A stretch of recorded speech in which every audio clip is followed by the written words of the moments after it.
بسم الله الرحمن الرحيم. الحمد لله رب العالمين، والعاقبة للمتقين ولا عدوان إلا على الظالمين، ثم الصلاة والسلام على نبيه الأمين ورسوله الكريم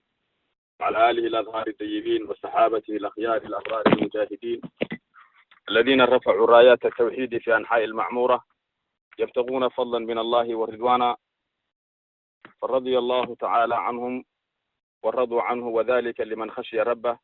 وأداع أمره واتبع هدي نبيه وعبده عليه أفضل الصلاة وأتم التسليم. أما بعد، إخوة الإيمان والإسلام، waxaynu ku ballansanayn inaynu wax ka ogaano halgankii labaad, maadaama aynu kii hore xoogaa dusha ka xaganay sanadkii ina soo dhaafay. ka labaadna inaynu sanadka wixii aynu ka gaari karaa aynu ka nidhaahno. halgankaas oo ah halgankii uu hogaaminayay ninkii la oran jiray imaam axmed ibnu ibraahim raxmatullahi calayhi, oo ahayd dagaaladii dhex maray mujtamacaadka muslimiinta ah ee soomaalida iyo canfarta iyo dadkii la halmaali jiray ee deegaamada la deganaa ee muslimiinta ahaa iyo nimankii xabashida ahaa ee tigreega iyo amxaaradu ay hoggaanka u ahaayeen. kitaabkaas marka halgankaas sida aad ogtihiin waxa macruufa oo la yaqaanaa wixii sheeka berele ama dokuteena oo dad degmaqal laga soo gaaray mooyaane, kitaabka ugu muctamadsan akhbaarta ama taariikhda loogu noqdaa waa kitaabka uu qoray ninka la yidhaahdo shahaabuddiin axmed ibnu cabdilqaadir ibnu salim ibnu cuthmaan aljiisani. ninkaasi waa nin yamani ah. ninkaasi wuxuu leeyahay kitaab buu ka qoray arrintaa uu leeyahay tuxfatu zamaan ayuu u bixiyey, ama wuxuu leeyahay futuuxulxabasha, labada magacba wuu isa saaray. kadibna wuxuu kusii qoray hoosta الصراع الصومالي الحبشي في القرن السادس العشر الميلادي، واللجدنكي صوماليدا يا حبشيدا ee qarnigii 16aad ee miilaadiga, kan islaamkana waa qarnigii 10aad markii xagga loo noqdo. wadaadkaas ibnu shahaab aljiisani raxmatullahi calayhi kitaabkiisaasi waxaa la isku raacsan yahay in uu kala anbaday oo aan ururintiisa iyo aan wax badan oo muhiimada laga geysan. hase yeeshee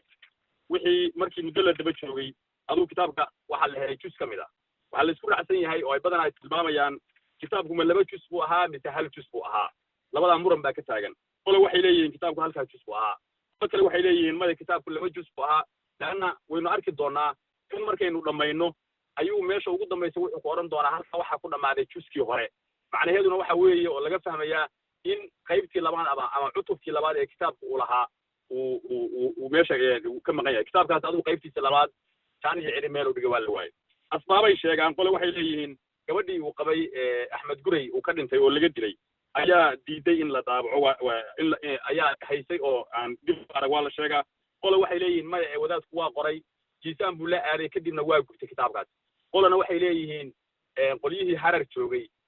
uu kaga tegey qaar ka mid a ayaa kitaabkaa lumiyay. adigu asbaabtoose waa la sheegaa. isku soo duuduub kitaabkaa qaybtiisa labaad laba hayo.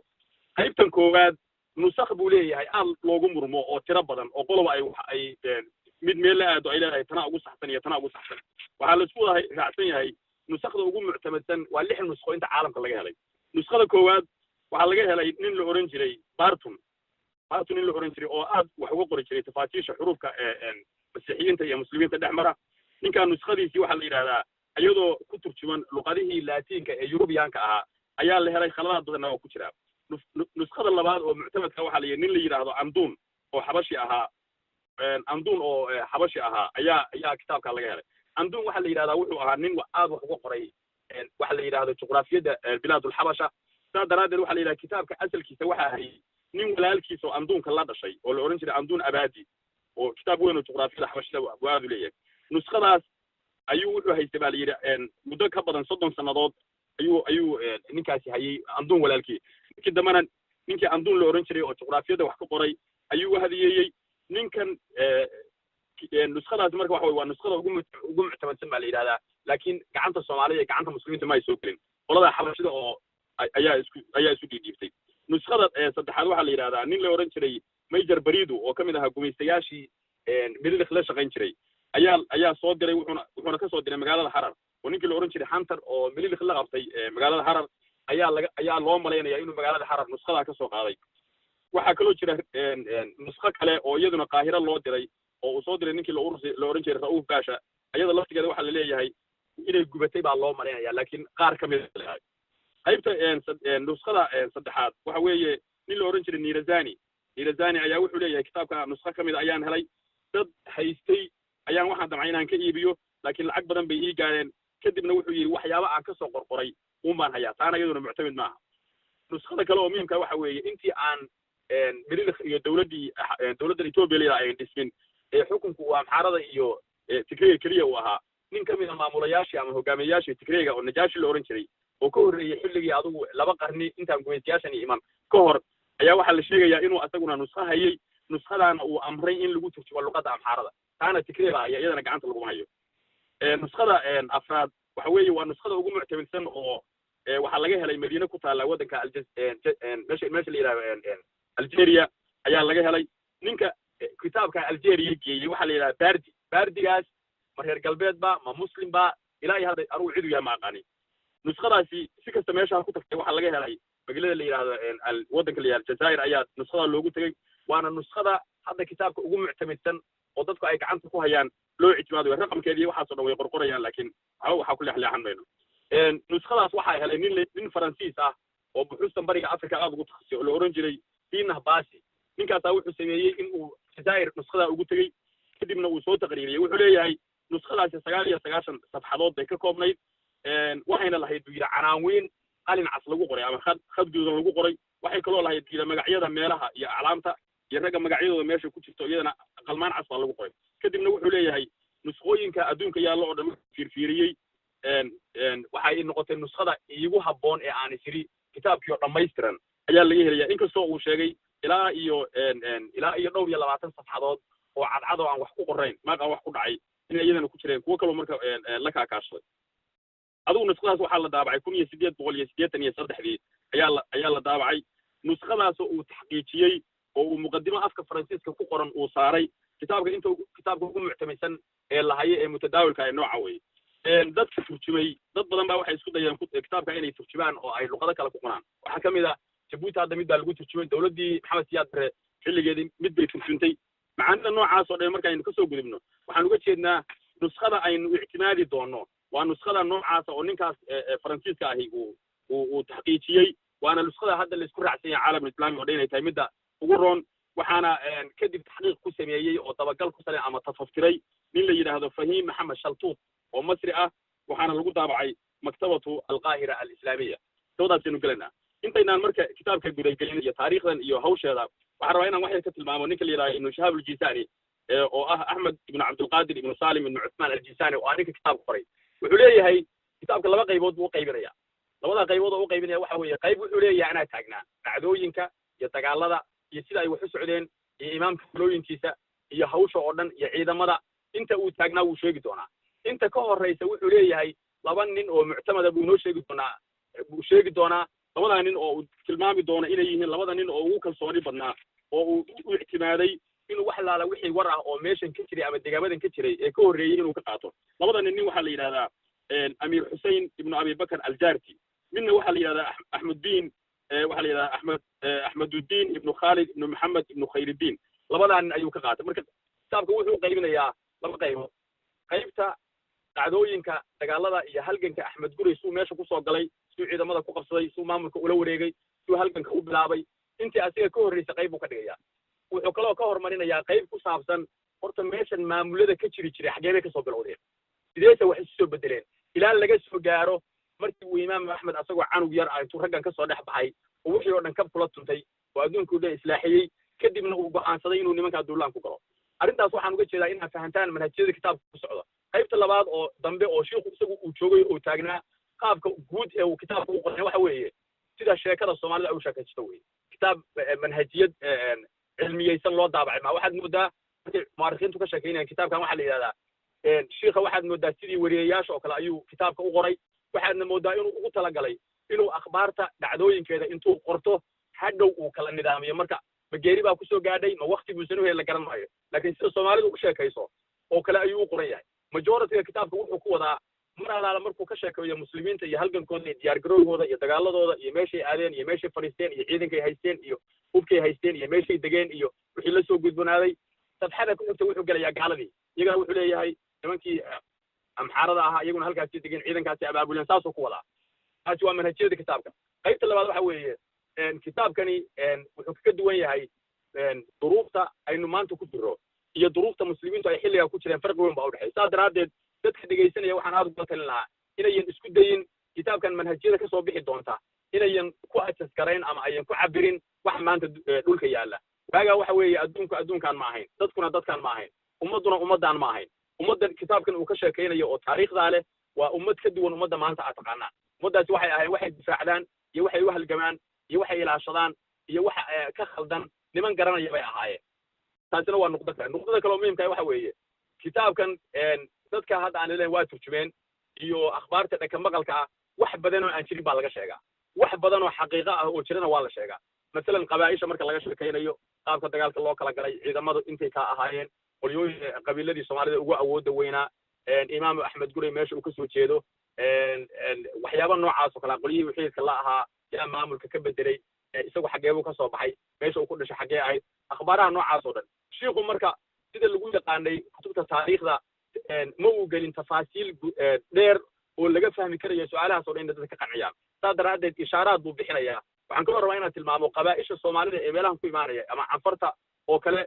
kitaabku waxa laga yaabaa inay markiiba inay ku soo noqdaan dhowr iyo 10 jeer waxaad kaloo arki doontaan qabaa'il maanta jira oo Soomaaliya iyo kuwa aad magacyadooda arki doontaan oo lagu leeyahay waa Soomaali oo aan maanta ka joogin maaqan ma iskiin daraaseen qabaa'isha inna waa inaan aqoonba ma dhulkaasi ku baabeen la kala garan maayo manhajyada noocaasna wayna faantaan saagu marka waxaan ugu tala galay in aan maahmaadii la oran jiray maxay ahayd heer guura raac iyo heer guura raac iyo ciyaar waa loo kala waramaa laakiin isma arkaan macnaha ugu jeeda waxa weeye dadku horta bal inay fahmaan wal futuuh al habasha oo ninka qoray uu dagaalada inteeda badan uu joogay intii ka horeysana labadii nin ee ugu muctamadsanaa ee dagaalka hogaamiyaasha waaweyn ka ahaa uu ka qaatay waxa uu kitaabka ku qoray waxa laga sheegayo iyo waxa ka jira horta inaan ogaano kow midda labaad inaynu ogaano ummadan Soomaalida ee bariga Afrika degan iyo halgankeedu inuu sameeyo wax maanta bilowday dagaalka lagula jiro Soomaalida dawlad la'aanteeda iyo burburkeeda iyo kala qaxinteeda iyo la dagaalankeeda iyo mabaadi'deeda in la baabi'iyo iyo baqaasidii awooyaashan ay ku soo dhinteen oo in cagta la mariyo inay tahay wax muddo dheer soo socday oo dadku ay ku baraarugaan horta waxay ilaashanayaan iyo waxay u halgamayaan inay kala fahmaan inta markaan taa ku soo qoriyo waxaan u gali doonaa ninka la yiraahdo Ibn Shihab al-Jisani dadku idin sheegay wuxuu qaybanayaa dhowr qaybood laakiin waxaan rabaa inaan hal xaraf ka tagin aan looba oranba waxbaad ka booday iyo waxbaad soo dusha ka xalloofisay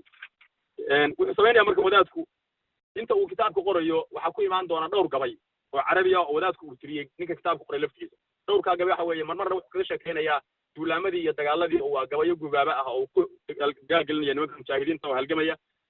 mararka qaarkoodna wuxuu ku amaanayaa imaamka Axmed Gurey nuqdada kale aan rabaa inaan tilmaamo waxa weeye kitaabka waxaad arki doontaan min dabal ilaa dacal inta aynu joogno sheekhu inta uu kitaabka wado wali arki maysid isagoo oo imaam Axmed Gurey kaliya magaciisa ugu yeeriya markasta waxa ka horeysa al-imaam حتى dadka uu xiiska leeyahay kuwa gabadha ka qabo kuwa gabadha ka qaba kan adeerkiisa kan eedadii dhashay marka uu tilmaamay wuxuu ku leeyahay waa ibnatu imaam ama wuxuu qoranaya waa ibnu am al-imaam la arki maayo taasina waa nooc min al-ihtiram ah oo laga soo gaaray culimada islaamku ay dhaqan u lahaayeen qofka hogaamiyaha in lagu ixtiraamo waxa uu leeyahay arrintaas marka waxay tusaaleynaysaa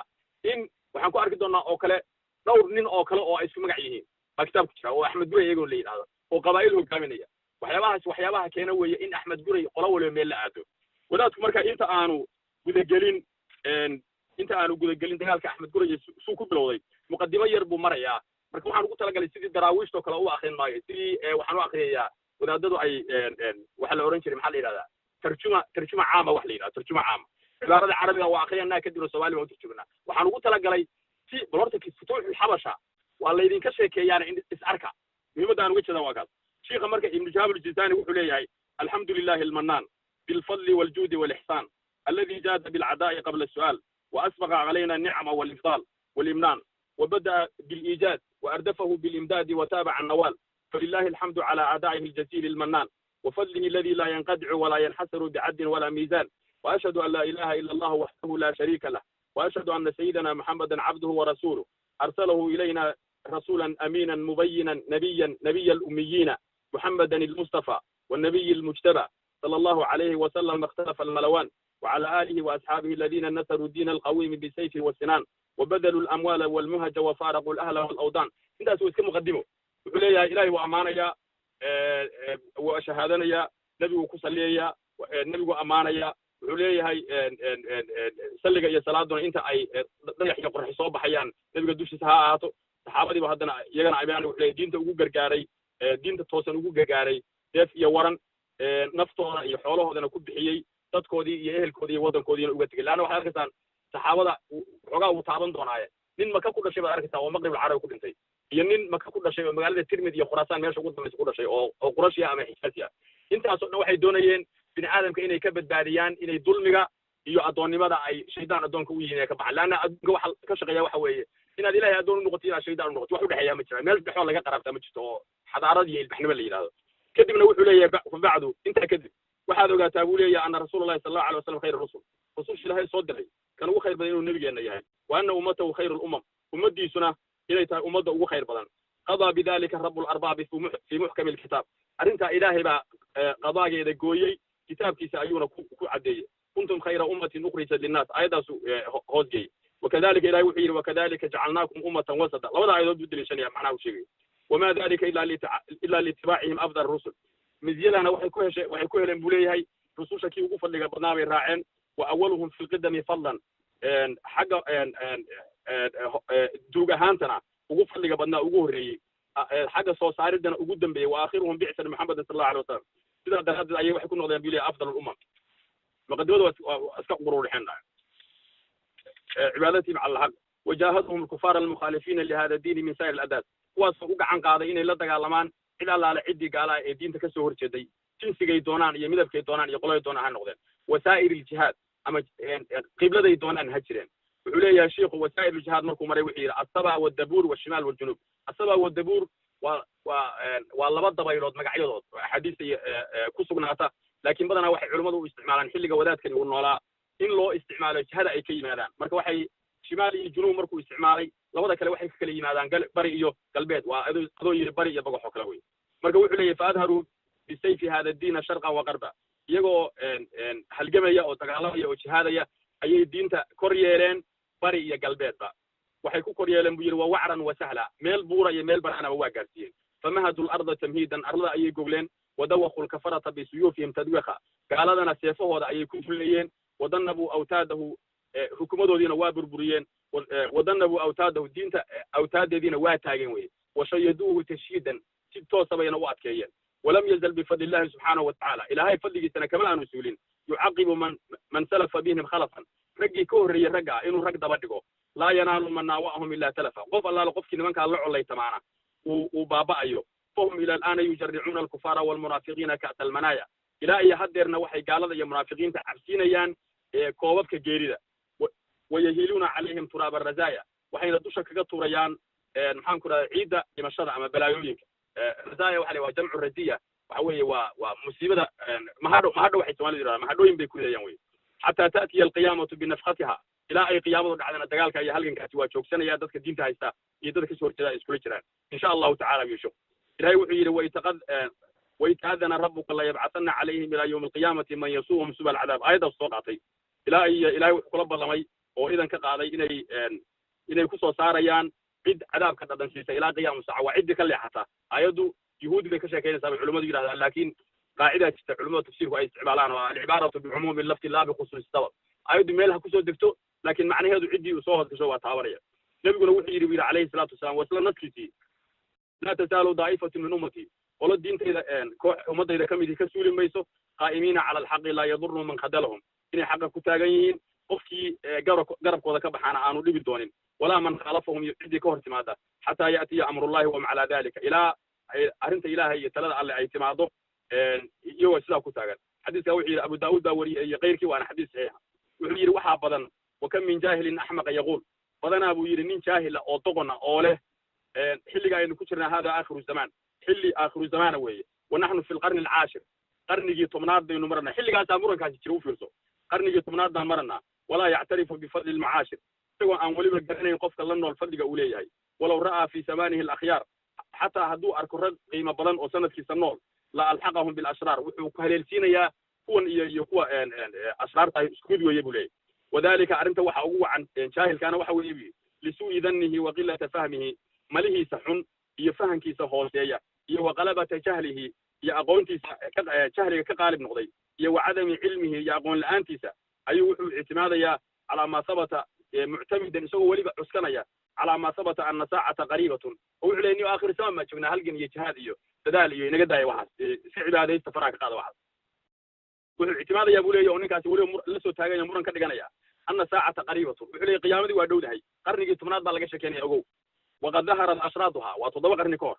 علامته هذين waa muuqdeen ومن أشراطها waxa kamid ah buu yiri أن شر يستولى إن بلايada iyo dhibtu ay adduunka ka qaarib noqonayso ayadoo ay soo kormari doonto وأن الخير يولى waxa wanaaga ayna uu jeensan doonaa kamid arrintaas u daliishanaya qofka axmaq oo jaahilka ah oo markii halkan iyo ummadda islaamka hal la islaaxiyay la yiraahdo wuxuu leeyahay halkan aakhiru zaman baa lagu jiray sharko dhan ba adduunku badan inaga daayay وإن كان ذاك صحيحا فلا يلزم أن يكون في كل البلاد إن كسو أي تاسي تشتبه يرى أو قيامها على مدن كذا أي شران شركنا وبدأي هاي هذا نوع يرى أرن تاسي سيدة صح ما وضعها كان دلان ما يسوي لي أن يكون في كل البلاد وضن كستين أرن تاسي ساكت هاي ميل هذه الإسلام كليته ميل باقوة في عن الشوغامي وأن يحكم على جميع البلاد أرن تانا لقوما وضع حكومي كرو الضومها إلهي وضن وأيضا وحي لا تقتر بما يقوله بعض الجهلة من الناس سيدو كلا وحي لها كوكا السومين وحددك أقوان ترضى أي إليهن أولا dadka jahalada ay leeyihiin oo dadka kamid ah oo ay leeyihiin xadiis baa laga wariyay nabiga uu leeyahay alayhi salatu wasalaam ana la ulifu fil ardi dhulka oo dhan anigu mid soo ururinayo oo dumaya ma ahi xadiiskana wuxuu yiri waa xadiis daciif oo mawduuca waqad qala al ulama nafa'ana Allah bihim annahu laysa bi hadith culimadu waxay sheegeen bir hadalkaas nabiga loo tirinayo inuu xadiis ahayn inma huwa muftara wa hadal nabiga lagu been abuurtay وقال إمام السيودي رحمة الله عليه إمام السيودي وهذا وكتاب كي متنجي وحوي شهاب الدين الجيساني إمام السيودي وهذا أركز هالكان إمام السيودي قرني جيتم نادون ولا يسجل في جيس صاد رادد إمامكو نينك كتاب كقرية وهذا أركز يسقو أو يمن شوجا إنه كور هي علماء دي مصر كتب بدن أو تصنيفي إمام السيودي أي كسو قارن يمن أو تلمام يمرك سو قادنا يا هذا الحديث كأوكي إمام السيودي وعيري وقال إمام السيودي رحمة الله عليه الذي دلل عليه الأحاديث النبوية ويروى إنه سوقات هذا الإمام السيودي ولها أو كسابسا آخر الزمان كيوم النبي محمد كيشرسا في لو عيريو أو ماشي وقصار ضدك شهادها أو لها حديث شرك بطو آخر الزمان بالتشوجا وحنا كنا وكي رانيا مركو الإمام السيودي وحيري الذي دلل عليه الأحاديث النبوية أحاديث النبي واحد سنة أن هذه الأمة المحمدية تجاوز مدتها 1000 ومدة النبي محمد عمره إنه كنا في طورة وأن السيادة لا تصل 500 ديرات كنا إنه وأن السيادة لا تصل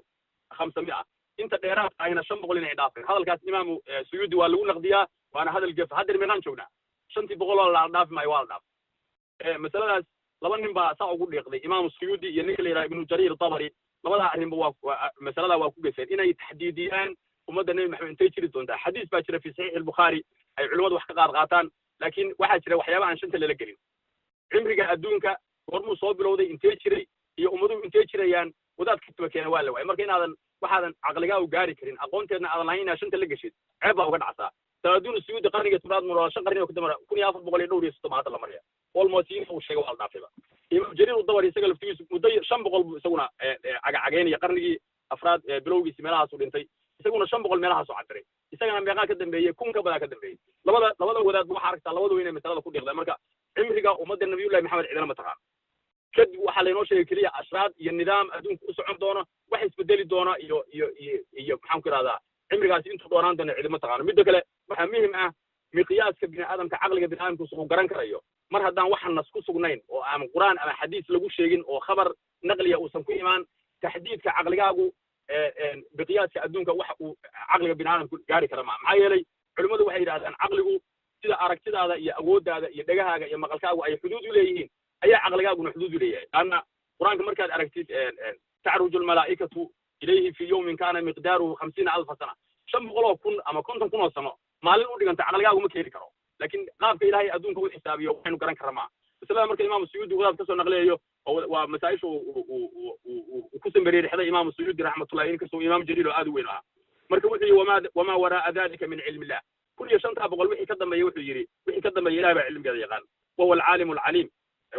العليم إلهي بتلمامها ونحن نعترف بأن عين الله ترعى وذلك في الكسر نقضي وحي يجري وعن أقوى سنة إلهي يشيس إن إلى علم دونتو ترعى أمة محمد عليه الصلاة والسلام إن إلى علم دونتو أو إلهي ونحرسن دونا ولم يزل دينهم يظهر ويتجدد دين تودنا مركز أي موقن دونتو أي نسوع عصبونان دونتو وإن قلد أيها الناذر المتخصص وإن قلت أيها الناذر المتخصص هذه آبة شاهد نينك وحسيرنا يو هوشن كعنتكوها يو وسائل المتفحص أما نينك وحويدين يو وحبارا يو عن عوالي الأمور أرمها الجنوه ذا بارا يا مقوضة سريع وحوادث الدهور يدعذونك أدونك صومري أبهيجني هذا يتراهي يقوم مرتقاد أما يقوم مرتصور بأخبار المجاهدين الباذلين المهج رجي أخبار المجاهدين في النفوه هذا كبحيي الغازين في الأغلاس والدرج دولان كقوها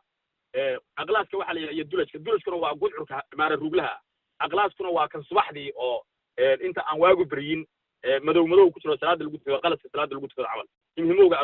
أرورتي عليه رجي نوع حلية نوع عسكري دولان كها وأتحفني بما جرى في زمانك حداد ترايد بيري وهذه أمر تجلسها بما جرى في ذلك وماشي كتابك مجلس لك يعني وأتحفني بما جرى في يتحافك واحد هذا قف واحد مرتصور كله وصل ويعمل حداد أرنتها يودي سيد بيري وسؤال يسوع جيسي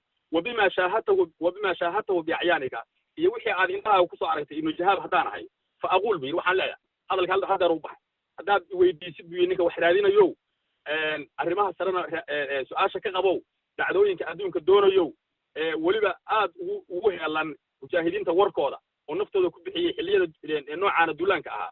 wixii sabanka aad joogtay dhacay haddaad i weydiisay waxaan ku leeyahay biyo in alqisas allati jarrad lilmustafa marka wuxuu ka soo bilaabay nabiga calayhi salatu wasalaam wuxuu yidhi qisooyinkii nabiga calayhi salatu wasalaam xilligiisii dhacay iyo wal asxaab fahiya bahjatu samaan waa sanadka wax lagu qurxiyo وقصص الخلفاء الراشدين ذوي الألباب والفدن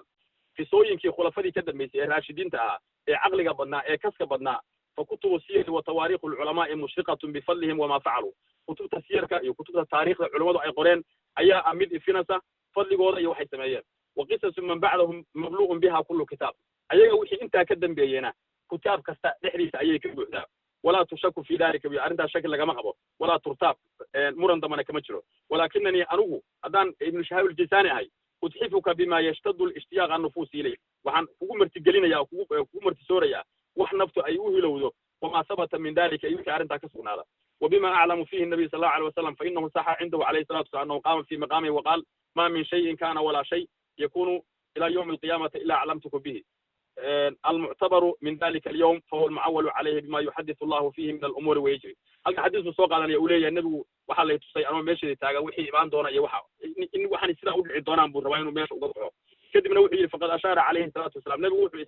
إشارة وفرته في حديث أو كل شيء إلى المجددين لهذه الأمة أمر دينها إلى مركز أمة الإسلام كقصة به دونان الدين توضع عصبون أيسيا مركز وحي فمنهم من يجدده بنشر العلوم في الآفاق وحكم ذا من علم فافين دين تكو عصبون أيسين دونا ومنهم من يجدد بضرب السيف لذوي الشقاق والنفاق وحكى كم ذا الدين تكو عصبون أيسين دونا إن يسيف كلها الجمان والله دجالمان ذاتك أهل الشقاق أم النفاق وقالهم بقوضة ومنهم من يجدد بحسن السياسة والدراية يقار مامل وناق يعقلي